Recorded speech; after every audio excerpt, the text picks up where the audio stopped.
আসসালামু আলাইকুম সম্মানিত ভিউয়ার্স, দেশে এবং দেশের বাইরে থেকে যেখান থেকে ভিডিওটি দেখছেন সবাইকে জানাই জাহিদ রিয়েল ইনফো চ্যানেলে স্বাগতম। খুবই গুরুত্বপূর্ণ একটি ভিডিও নিয়ে আবারও আপনাদের মাঝে হাজির হলাম। আপনাদের অসংখ্য ভাই ও বোনদের চাহিদার উপর ভিত্তি করে ভিডিওটি নিয়ে হাজির হয়েছি।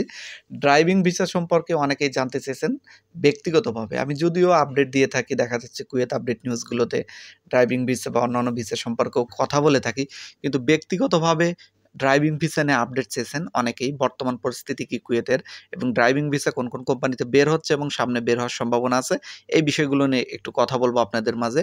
আশা করি ধৈর্য ধরে পুরোটা আপনারা শুনবেন। খুবই সংক্ষিপ্তভাবে কথা শেষ করব। সো চলুন।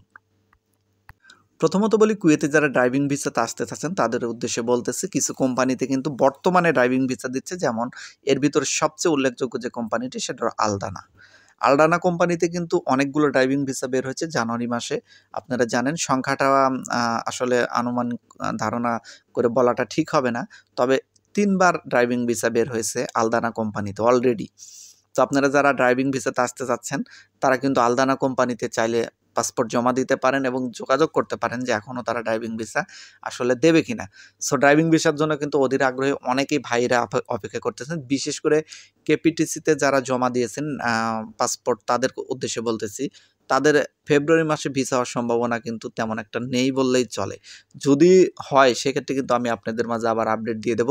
তবে আসলে কিছু করার নাই। আপনারা যদি আশাহত হন তাতেও কিছু করার নাই। বাস্তবতা যেটা সেটা আমাকে বলতেই হবে।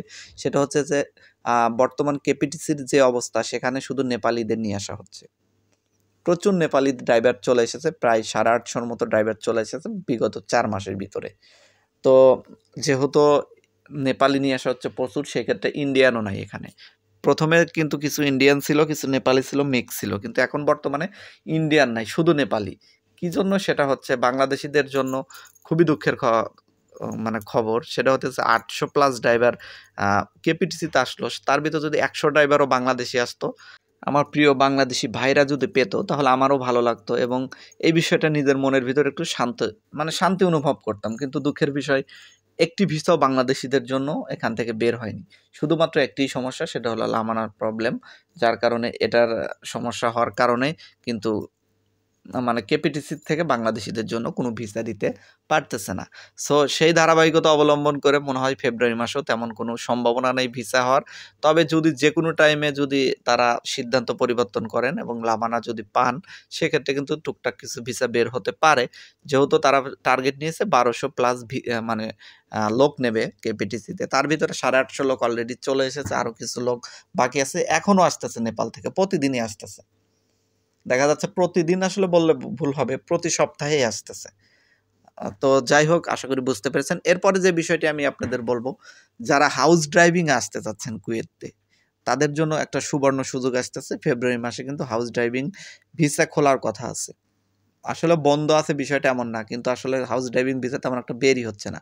তবে যেহেতু ফ্যামিলি ভিসাগুলো খুলে দিল ফেব্রুয়ারি মাসে, তারপরে আরেকটা যেটা হাউস ওয়ার্কার বা হাউসের যে কর্মীগুলো কাজ করেন, সেই ভিসাগুলোও খুলে দিয়েছেন, খাদেম ভিসা।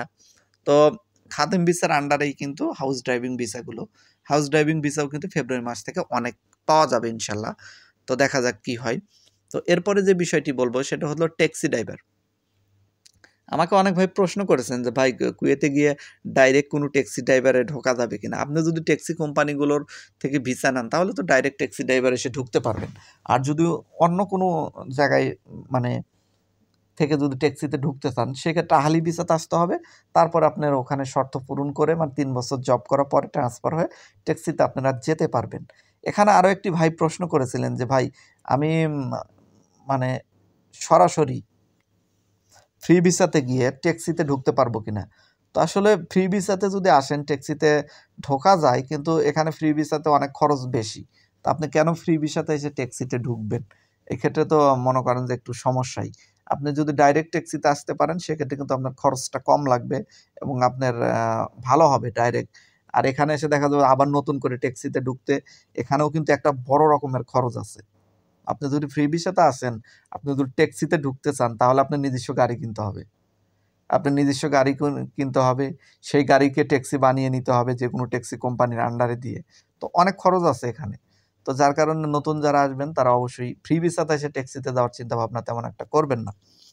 তো এরপরে আরো একটি মানে প্রশ্ন ছিল, সেটা হইতেছে কোম্পানি ড্রাইভার নিয়ে। কোম্পানি ড্রাইভার ভিসা নিয়ে কিন্তু কথা বলে দিয়েছি অলরেডি।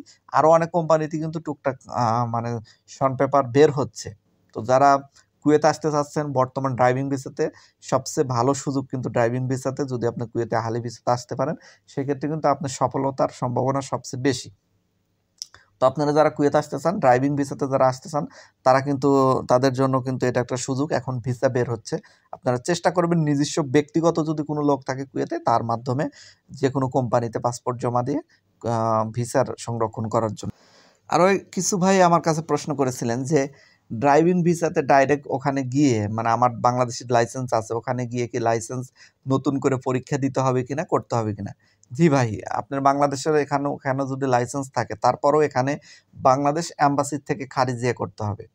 খারিজিয়ে পেপার উঠিয়ে কুয়েত যে আপনার যে কোম্পানির আন্ডারে আসবেন তাদের জমা দিয়ে দিলে তারা এটা প্রসেসিং করে দেবে এবং আপনাকে নির্দিষ্ট একটা দিন ঠিক করে দেবে। সেদিন গিয়ে আপনাকে কুয়েতের যে পুলিশ মানে যে ট্রেনিং সেন্টার আছে বা যেখানে ড্রাইভিং ট্রেনিং নেওয়া হয় বা পরীক্ষা নেওয়া হয় সেখানে আপনাকে যেতে হবে। আপনার রুটিন অনুযায়ী আপনি পরীক্ষা দিবেন এবং এখানে দুটি আছে, একটি আছে অ্যাপসের আপনার হইতেছে একটা, এটা হলো মৌখিক পরীক্ষার মতো, মুখে বলতে হবে না কিন্তু অ্যাপসের মাধ্যমে আপনাকে সঠিকটাকে প্রুভ করতে হবে। একটা স্ক্রিন থাকবে, স্ক্রিনের উপর সঠিকটা প্রুভ করতে হবে, এটা পাস করতে হবে এবং ড্রাইভিংয়ে আপনি যে গাড়ি চালাতে পারেন সেখানেও পাস করতে হবে। যদিও গাড়ি চালানো পাস করাটা আপনার জন্য সহজ হবে। আর ড্রাইভার ভাইরা যেহেতু লেখাপড়া কম জানেন অনেকেই, আবার অনেকেই ভালো লেখাপড়া জানেন, তাদের ক্ষেত্রে সমস্যা হবে না। যেটা মানে লিখিত যে প্রশ্নগুলো আছে বা স্ক্রিনে যে প্রশ্নগুলো আছে যেখানে মার্কস পেতে হয়, তো সেখানে কিন্তু আপনি আসার পর থেকে ট্রাই করবেন। এখানে একটা অ্যাপস আছে কুয়েতে, সেই অ্যাপসটা ইনস্টল করে আপনারা সেখানে ট্রাই করবেন। এখানে 3টি ক্যাটাগরি আছে, সেই 3টি ক্যাটাগরির মধ্যে যে ক্যাটাগরিটা আপনি লাইসেন্স পেতে চাচ্ছেন, যদি হেভি লাইসেন্স হয় হেভি লাইসেন্স, যদি নর্মাল লাইসেন্স হয় নর্মাল লাইসেন্স, যদি লাইট লাইসেন্স হয় লাইট লাইসেন্স, যেটা আসে সেটাতেই আপনি ওইটাই, ওখানে প্রশ্ন আছে 100, এই 100 প্রশ্ন মুখস্থ করে নিলে বা ওখানে আপনি যদি বারবার প্রেস করেন, আপনার ফোন দিয়ে আপনি করতে পারবেন, বারবার যদি রাইটটা প্রুভ করেন আপনার কিন্তু মুখস্থ হয়ে যাবে। তখন কিন্তু আপনি ওখানে গিয়ে পরীক্ষা দিয়ে আপনি খুব সহজে পাশ করে যেতে পারবেন। আসলে এই বিষয়টা আমি না দেখিয়ে আপনাদের মাঝে বলতেছি, এজন্য জটিল লাগতে পারে। তবে আপনারা যদি চান তাহলে আমি ওই অ্যাপসের ভিতরে ঢুকে আপনাদের কি পরীক্ষা দিতে হয় সেটা আমি মানে যেটা মার্কস পেতে হয় সেই পরীক্ষাটা আমি আপনাদেরকে দেখিয়ে দেব। সো আশা করি বুঝতে পেরেছেন। ভিডিওটি আসলে ছোট করতে যাচ্ছিলাম, তো তারপরও অনেক বড় হয়ে গেল। তো সবাই ভালো থাকবেন। আজকের মতো এখানেই বিদায় নিচ্ছি। যার যে কোনো বিষয় জানার থাকলে অবশ্যই কমেন্ট সেকশনে কমেন্ট করবেন। আল্লাহ হাফেজ।